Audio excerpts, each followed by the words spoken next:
ஒரு ஆண் மகன் ஒரு பெண்ணை பார்த்து வீட்டுக்கு வந்தால் பேசணும், பேசாட்டி உங்கள் மனைவிமார்கள் மனரீதியான பாதிப்புக்குள் ஆக்கப்படுவாங்க.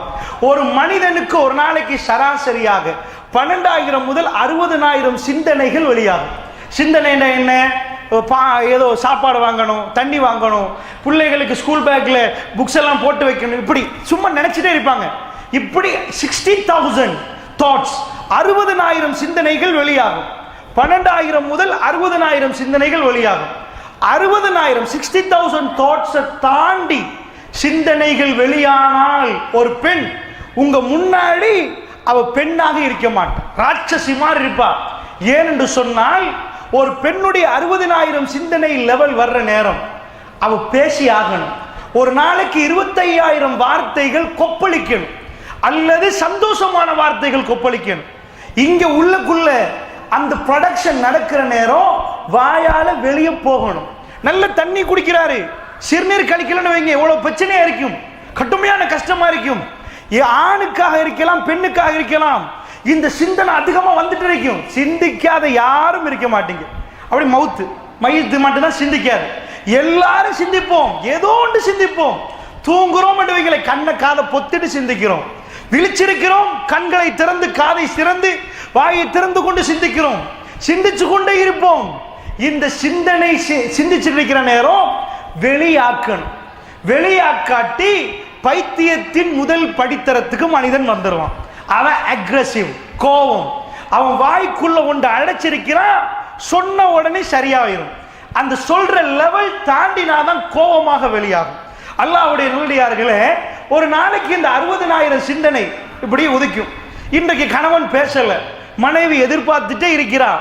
அவர் வந்து அப்படி ஜம்ப் பண்ணி தூங்கிட்டார் டயர்ல, மறுபடியும் இப்படி நிற்கிறார். இப்படி இருக்கிற நேரம் 60,000 70,000 மாறும், 70,000 80,000 மாறும். இப்படியே மாறுற நேரம் டாக்சைட் அப்படின்னு ஒரு ஆசிட் ஒன்று சுரப்புது மூளையில். சுரப்பினா மலஜல சிக்கல் வேற கொஞ்சம் வர ஆரம்பிக்கும். இப்ப பார்த்தா டென்ஷனாவே இருக்கு. நீங்க ஏதாவது ஒன்று பேசுங்க பார்ப்போம், உங்கள்கிட்ட பாஞ்சி உழுவா. ஏனென்றால் ஒரு பெண்ணிடம் நீங்கள் பேசுவதை கேட்டால் போதும், நல்லா கேட்கணும். கேட்டுட்டே இருந்தால் நீங்கள் எது வாங்கி கொடுத்தாலும் கொடுக்காட்டியும் பிரச்சனை இல்லை. அதுதான் உங்களுக்குரிய மெயின் சாப்பாடு. எங்களுக்கு கேட்கறதுதான் பெரிய பிரச்சனை. ஏன்னா சம்பந்தம் இல்லாமல்லாம் பேசுவாங்க, நாங்க வேற சம்பந்தத்தோட பார்ப்போம், அவங்க வேற ஏதோ பேசுவாங்க. ஆனால் நீங்க கேட்கணும்.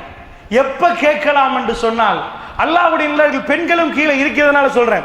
பேப்பர்ல ஹெட்லைன் போடுவான், ஒரு சின்ன மெட்ரா இருக்கும், ஆனா பெரிய மெட்ரா மாதிரி போட்டிருப்பான். ஹெட்லைனே அப்படி இருக்கும். எல்லாருக்கும் இருக்கக்கூடியதான் கியூரியோசிட்டி. அதாவது ஏதோ உண்டு, விபத்தாமே 5 பேராமே, என்னப்பா 5 பேர் உள்ளுக்குள்ள வாட்சி பாரு அப்படின்னு பெருசா போட்டிருப்பாங்க பாருங்க. இந்த மாதிரி ஒரு பாயிண்ட் தலைப்பா போட்டா வீட்டுக்கு வந்த ஆணிடம் புறம் இல்லாமல் ஒரு கதையை சொன்னா தெரியுமா, என்ன பின்னாடியே வருவான். உட்கார வச்சு பெண்கள் அதுக்கு பிறகு மெட்ர பேசணும். அல்லாஹ்வுடைய நல்லடியார்களே, வந்த உடனே பட்ஜெட்டை போட்டா ஓட பார்ப்பான், டிஃபென்ஸ் மெக்கானிசம். அதனால சொல்றேன், சாப்டர் என்ன, பெண்களும் புரியணும் ஆணோடு எப்படி பேசுவது. முதலில் வந்தால் நல்லா குளிச்சு விட்டு நம்ம இதாகி ரொம்ப ஃபர்ஸ்ட் முதல் வேலை வீட்டுக்கு வந்தவர் தன்னை சுத்தப்படுத்திக் கொள்ளணும். அப்ப அவருடைய டென்ஷன் எல்லாம் ரெடியூஸ் ஆகும், தலையில தண்ணி படணும். அதற்கு பிறகு மனைவி ஒரு சாப்டரை கொண்டு வரணும், தெரியுமா? அதுவா ஒரு சாப்டர் ரெடி பண்ணினால் 2 மணித்தியாலங்கள் தெரியாமலே ஆணும் பெண்ணும் பேசுவார்கள். அந்த குடும்ப வாழ்க்கை இன்பமாக இருக்கும், இனிமையாக இருக்கும். அல்லாஹ்வுடைய நல்லடியார்களே, இது பெண் அவசரத்தில் இருக்கிறது, வந்த உடனே சொல்லணும் என்று. ஆனால் கொஞ்ச நாள் பேசல தானே, பேசணும். எப்படி பேசணும்? அன்பு இல்லாமல் இல்லை, ஆனால் கோபம் வெளியாகும். ஏன்? 60,000 லெவல் தாண்டி இருக்குது.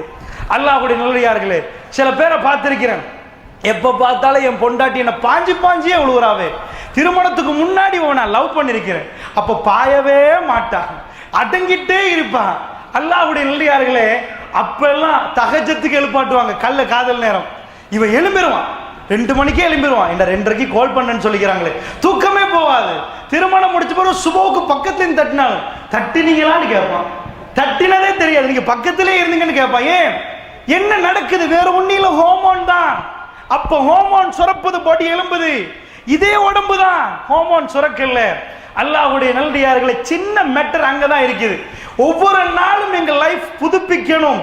அல்லாஹ்வுடைய தூதர் அப்படி ஆயிஷா ரலியல்லாஹு அன்ஹா வாழ்ந்தார்கள். மாதவிடாய் நேரம் ஆயிஷா நான் ஹைலாக இருப்பேன், கடுமையாக வேதனைப்படுவேன். ரசூலுல்லாஹ் என் மடியில் அப்படியே சாய்ந்து கொண்டு குர்ஆன் ஓதுவார்கள். அல்லாஹ்வுடைய தூதர் ஸல்லல்லாஹு அலைஹி வஸல்லம் மனைவியுடைய கஷ்ட நேரம் பக்கத்தில் ரசூலுல்லாஹி ஸல்லல்லாஹு அலைஹி வஸல்லம் நான் ஹைலாக இருப்பேன். ரசூலுல்லாஹ் நான் எந்த இடத்தில் கடித்தேன் என்று பார்த்து அதே இடத்தில் கடித்து பக்கத்தில் என்ற உணர்வை எனக்கு தருவார்கள். அல்லாஹ்வுடைய தூதரோடு ஏன் மனைவிமார்கள் அப்படி இருந்தார்கள்? ரசூலுல்லாஹ் ஒரு இடத்தில் கொடுத்தார்கள் தானே, எல்லாரும் போகலாம், நான் எனக்கு இவ்வளவுதான் தரலாம் பொருளாதாரம், இதுக்கு மேல பணம் தரல, போறேன்னா போகலாம். யாருமே போகவில்லை. அல்லாஹ்வுடைய நல்லடியார்களே, யாருமே தலாக் கொடுக்கவில்லை. ஏன்? அல்லாஹ்வுடைய தூதர் அவ்வளவு அற்புதமாக நடந்து கொள்வார்கள். ரசூல் ஸல்லல்லாஹு அலைஹி வஸல்லமுடைய குடும்ப வாழ்க்கையில ஒரு ஓட்டப்பந்தயம் இருக்குது. அந்த இடத்துல ஓடுறாங்க அல்லாஹ்வுடைய தூதரும் ஆயிஷா நாயகம்.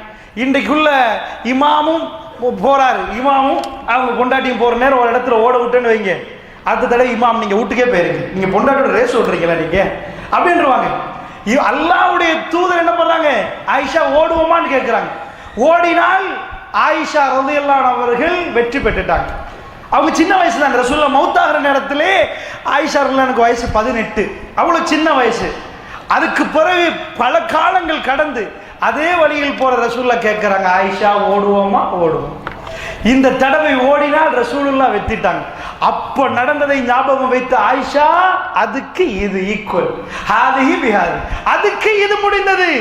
ஏண்டால் ஆயிஷா நாய் கொஞ்சம் கொழுத்து இருந்தாங்க கடைசி நேரத்தில், அதனால் அன்றைக்கு ரசூலுல்லாஹ் ரேசோடி வெற்றிட்டாங்க. யோசிச்சு பாருங்க அந்த குடும்பம் எவ்வளவு அமர்கலம். இன்றைக்கு மனைவி ரேசோடுவோமான்னு கேட்டா அதான் உங்களுக்கு தேவை, பேசாம இரு அப்படின்னு சொல்ற லெவல்ல எங்க மூளை இருக்குது. அல்லாஹ்வுடைய நல்லடியார்கள் எதையும் ஒரு மனைவி கேட்டால், எங்கேயாவது கூட்டி போங்கன்னு கேட்டால் எங்களுக்கு டென்ஷன். ரசூல் ஸல்லல்லாஹு அலைஹி வஸல்லம் அவர்கள் அவர்களுடைய பெருநாள் அன்று அந்த அபிசீனியாவிலிருந்து வருவாங்க, மல்யுத்தம், நிஜமான சண்டையில் மல்யுத்தம்.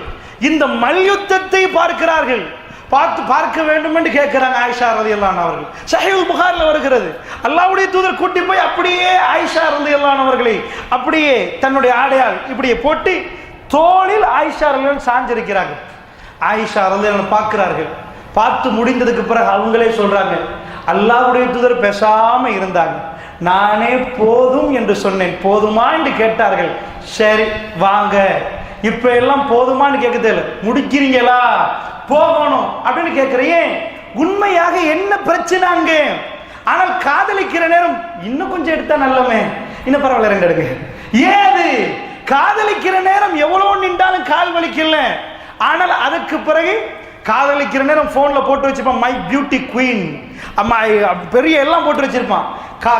கல்யாணம் முடிஞ்ச பிறகு அதுக்கு பிறகு டேஞ்சர் தான் போட்டு வச்சிருப்பான், ஆன்சரே பண்ணக்கூடாது, டேஞ்சர் கோல். இதுக்கு ஆன்சர் பண்ண பிரச்சனை. ஆயிஷா ரலியல்லாஹு அன்ஹா எப்படி நடந்து கொண்டார்கள்? ரசூலுல்லாஹ் கேட்டாங்களா, ஆயிஷா நான் ஆம்பளை பார்க்க போறியா? மல்யுத்தம், ஆண்கள் விளையாட போறாங்க. அந்த இடத்தில் ரசூலுல்லாஹ் ஆயிஷா நாய் விளையாட்டை பார்க்க விரும்புகிறார்கள் என்ற ஃபீலிங்ஸோடு கொண்டு போனார்களே தவிர ஆணை ரசிக்க போறியா என்று கேட்கவில்லை.